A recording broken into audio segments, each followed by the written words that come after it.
Olá, eu sou o professor Alexandre Costa e estamos de volta aqui para mais uma videoaula do curso Gestão da Produção e Qualidade.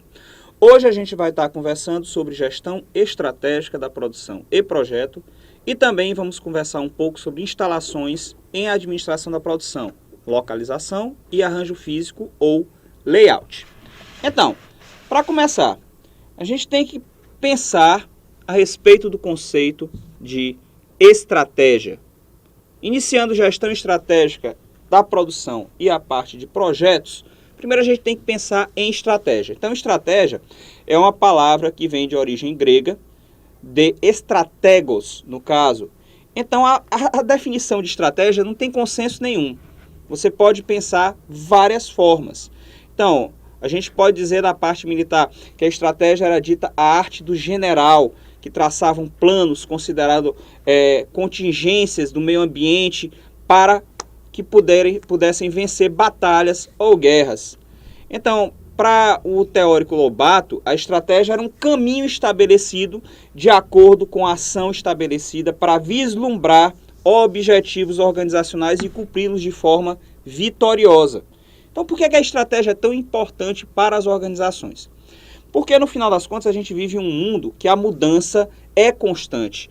E a estratégia é uma forma de padronizar, normatizar, de alguma forma, no caso, o alcance de objetivos. É necessário que a gente tenha estratégia, que a gente tenha métodos para que a gente não possa cumprir objetivos de qualquer forma, o que pode aumentar. Se a gente for fazer a coisa nas coxas, como eu estou dizendo, a gente pode aumentar, de certo modo, o fator de imprevisibilidade, o risco, no caso. Ou seja, a possibilidade de dar errado é maior. Já dizia uma famosa lei chamada Lei de Murphy: tudo aquilo que tem a menor possibilidade de dar errado, dará errado. Isso daí, no final das contas, acaba sendo o principal pressuposto da atividade de projetos, que a gente vai estar conversando mais brevemente, um pouquinho mais para frente do nosso vídeo aqui, ok? No final das contas, os clientes da gente também estão cada vez mais exigentes. E essa exigência do cliente, que cada vez está mais informado, leva com que a nossa empresa tenha pouco ou nenhum espaço para erro. O erro da nossa empresa é a vantagem do nosso concorrente em relação à preferenciação do nosso cliente.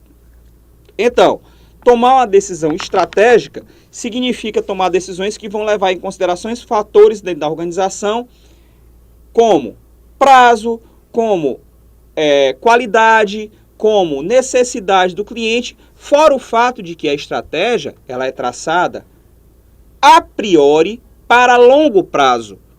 Estratégias de médio e curto prazo não são estratégias em si, são contingências, são mudanças de rumo determinadas por situações adversas ou não à empresa.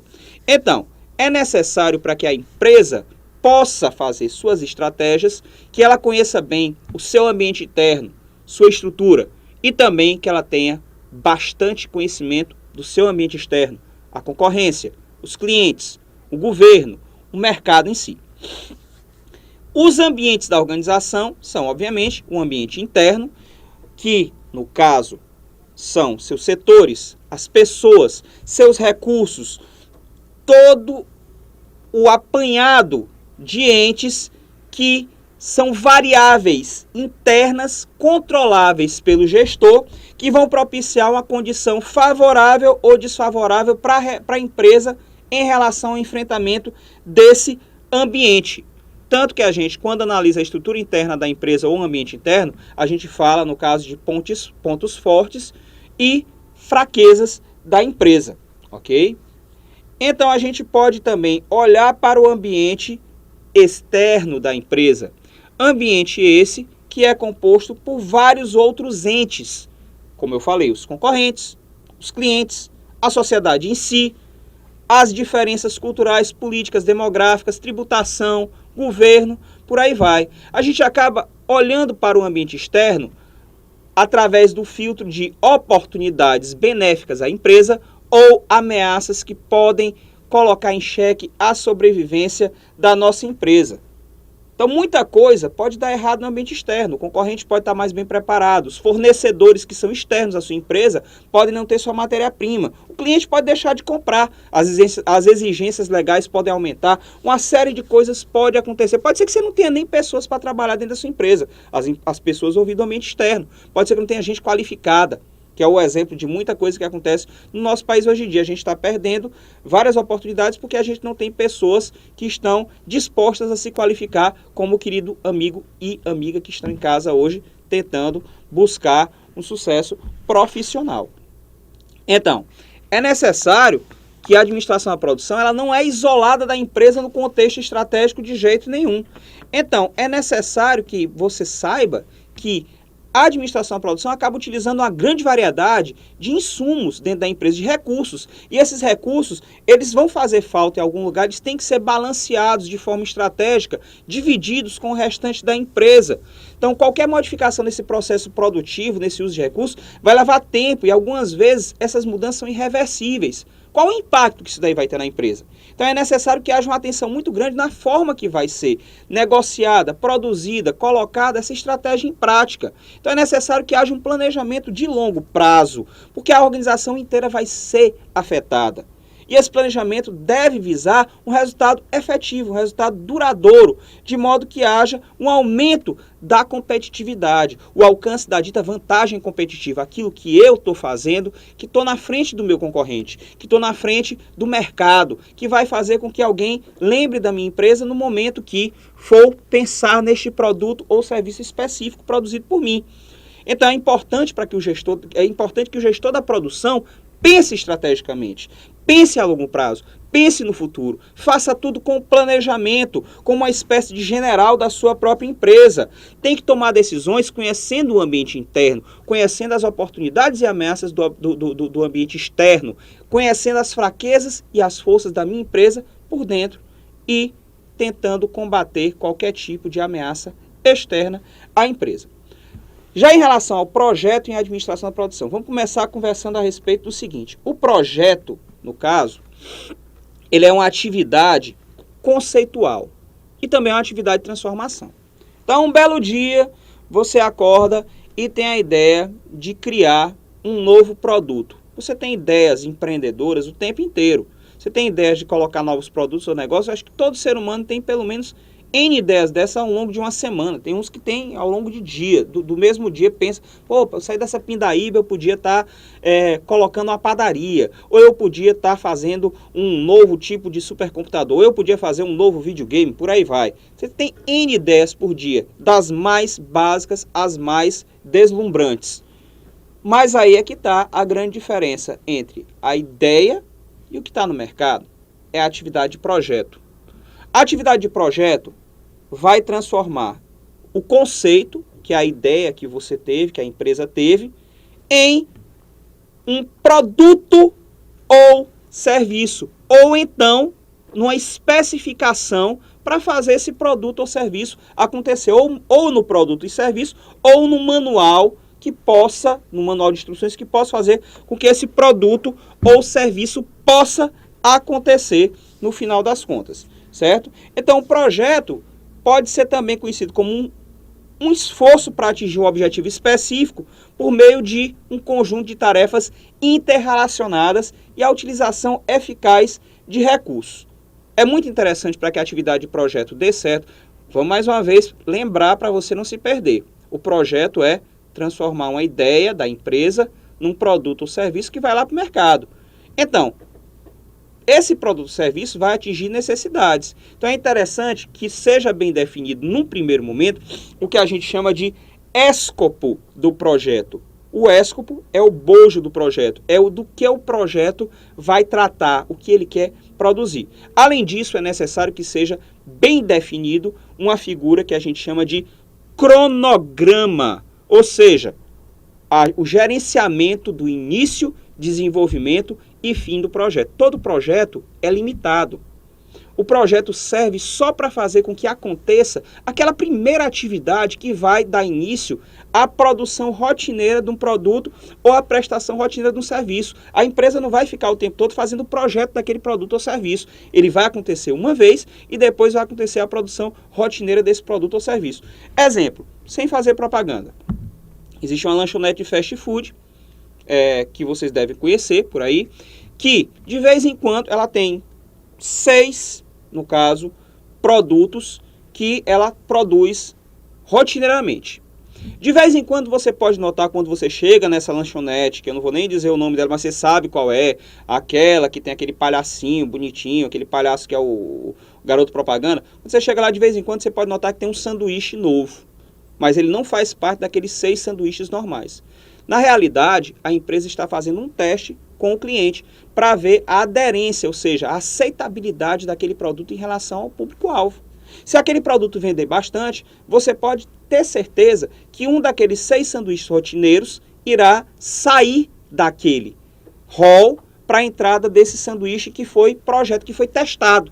Então é uma forma que eu tenho de testar a necessidade também do consumidor dentro do mercado. Então, no final das contas, o projeto também pode ser definido como um conjunto único, como eu falei, e finito. Ele é limitado, ele tem duração limitada, de atividades interrelacionadas, pensando em produzir um resultado definido ou a especificação de qualidade de um produto ou serviço dentro de um prazo, utilizando recursos também limitados. Então, benefício maior do projeto: cliente satisfeito, porque eu tive o cuidado de estudar, eu tive o cuidado de olhar para o cliente e entender qual sua necessidade num primeiro momento, ok? Então, é interessante também que a equipe do projeto esteja bem alinhada com os objetivos da empresa. Um projeto pode quebrar uma empresa, um projeto mal sucedido pode levar uma empresa à falência. Deve ser bastante azeitado, bastante colocado este projeto no final das contas junto com a empresa, ok? Então, a gente tem que entender que algumas forças também acabam influenciando e modificando produtos e serviços. Para isso eu vou ter que projetar. A globalização, os clientes ficando mais exigentes, como eu já falei antes, o acesso do mercado a inovações tecnológicas, aproveitar mais a capacidade produzida. Fora o fato que a gente tem que fazer a atividade de projeto para diminuir incertezas e riscos e inseguranças, no final das contas. Outras razões devem ser notadas pelos desenvolvedores de projetos. Primeiro, verificar se o projeto novo está alinhado com a estratégia da empresa. Eu falei, um projeto mal sucedido pode quebrar uma empresa. Segundo, verificar se o volume atende ao volume de vendas previstas. Terceiro, se existe uma possibilidade do aumento de vendas para a empresa, entre outros, ok? Basicamente, isso daí é a atividade de gestão de projetos. Se você quiser saber mais um pouquinho a respeito disso e fases de projeto, você vai conversar, pesquisar na internet sobre PMBOK, no caso, que é todo um manual de gestão de projetos. Agora a gente vai falar um pouquinho sobre instalações e administração da produção, localização e arranjo físico ou layout. Então, presta bastante atenção. Uma empresa, para que ela atinja o seu mercado-alvo de forma bastante eficiente, ela deve estar localizada no local adequado. Não somente localizado no local adequado para que o cliente possa saber, conhecer, estar perto dessa empresa, mas também essa empresa tem que ter seu ambiente interno bem estruturado, de modo a aumentar a eficiência dos processos que ela irá desenvolver dentro de si mesma. Primeiro, a gente tem que entender como escolher o ponto comercial ou o local da nossa empresa. A melhor localização pode ser colocada, no final das contas, em 2 fatores. Ou localização de indústrias ou de prestadoras de serviço. Então, eu não vou analisar somente a disponibilidade dos recursos e tudo mais. Assim, eu vou ter que pensar uma série de fatores mais, como eu posso dizer, uma série de fatores mais importantes para a localização. Não é só você estar aqui no meio da rua, poxa, aquele dali é um ponto comercial muito bom, fica do lado de um colégio ou fica do lado de uma academia. Não, você tem que pensar uma série de coisas antes de escolher. Não é só no olhômetro, no achômetro. Apesar do que existem a intuição pode ajudar bastante isso daí. Primeiro, você deve avaliar, no caso de indústria, isso é extremamente importante, a proximidade de recursos naturais, que são matérias-primas também, e de infraestrutura, fontes de insumos, por aí vai. Outro ponto forte para indústrias, no caso, seria a proximidade dos mercados consumidores. Ou seja, quem vai ser o cliente final daquele produto. Isso é muito importante para diminuir os custos de transporte. Outro fato seria a infraestrutura do local. Tem energia elétrica, tem água, tem comunicação, proximidade de rodovias ou ferrovias ou de portos. Isso é muito importante para a indústria em si. Existe espaço físico para ampliar, isso é importante para a prestação de serviços e para a indústria. Por quê? Parte da capacidade produtiva pode ser aumentada através do tamanho do espaço físico.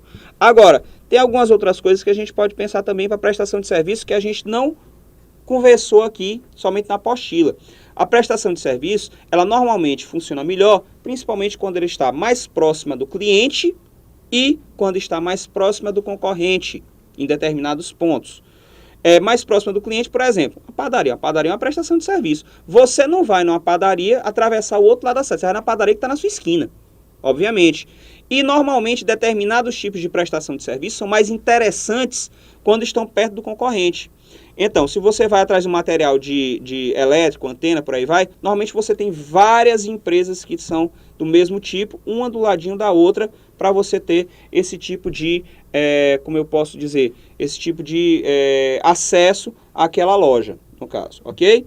Então, para localizar, eu tenho dois métodos interessantes. Eu acho que no final das contas eu vou estar cobrindo aqui somente um dos métodos, que é o modelo de ponderação quantitativa, em que a gente vai atribuir pesos específicos para fatores de localização.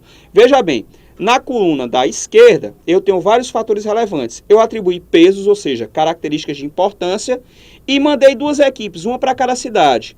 Cada equipe fez uma nota de 0 a 100 para cada um desses aspectos em cada uma dessas cidades. No final das contas, basta eu fazer a multiplicação de peso para a nota da cidade A e de peso para a nota da cidade B.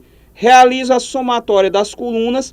A cidade que tem o maior somatório vai ser a cidade escolhida para a localização da minha empresa. Veja bem, isso é um critério extremamente qualitativo, eu não recomendo, tá?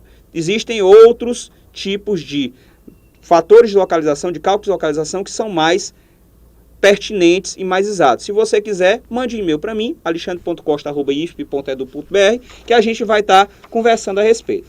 Existem também os arranjos físicos ou layouts, que são o modo que você pode fazer de disponibilizar maquinário, móveis, pessoas dentro do ambiente da sua empresa. O layout de escritório, por exemplo, que vai definir ambientes de prestação de serviços, facilitando o fluxo de pessoas, documentos, móveis, de modo a aproveitar os padrões de espaço. Empresas prestadoras de serviços normalmente têm espaços pequenos, então você deve aproveitar ao máximo. Existe um layout de fábrica, que ele deve ser utilizado de modo a facilitar o processo produtivo, a estocagem e o escoamento da produção de determinado produto. A gente pode ter também alguns tipos de arranjo físico de acordo com posições, como o arranjo físico posicional por posição fixa, em que eu tenho, no caso, materiais ou pessoas processados por uma operação que tem que ficar estacionado, tem que ficar parado, ou por inconveniência ou por impossibilidade de fazer isso dentro do processo produtivo, ok? Caso o produto seja muito grande, ou seja, fazer um avião. Um avião não dá para você pegar e fazer e levar as peças do avião para um canto para o outro. Então você tem que ficar, no caso seria um arranjo físico posicional ou fixo. Um prédio, uma casa, você tem que utilizar um modo de arranjo que o produto fique estacionado naquele ponto. Existe o arranjo físico celular, em que os recursos transformados vão entrar na operação, são pré-selecionados esse movimento, uma parte específica do projeto. Então, normalmente a gente tem isso em indústrias de alimentos, maternidade, hospitais. Tem um arranjo físico por produto que foi desenvolvido por Henry Ford no começo do século XX. Esse arranjo físico, ele é o da famosa linha de produção. É o arranjo físico mais utilizado industrialmente. Ele leva a uma maior facilidade do controle da produção. Temos também o arranjo físico por processo ou funcional, em que eu vou disponibilizar na mesma área, no mesmo local, todos os processos e equipamentos necessários para a produção de determinado produto. Existem várias vantagens com o uso do arranjo físico ou layout, mais apropriado para determinada situação. Isso encerra a nossa segunda aula. Muito obrigado pela atenção de todos e a gente se vê por aqui.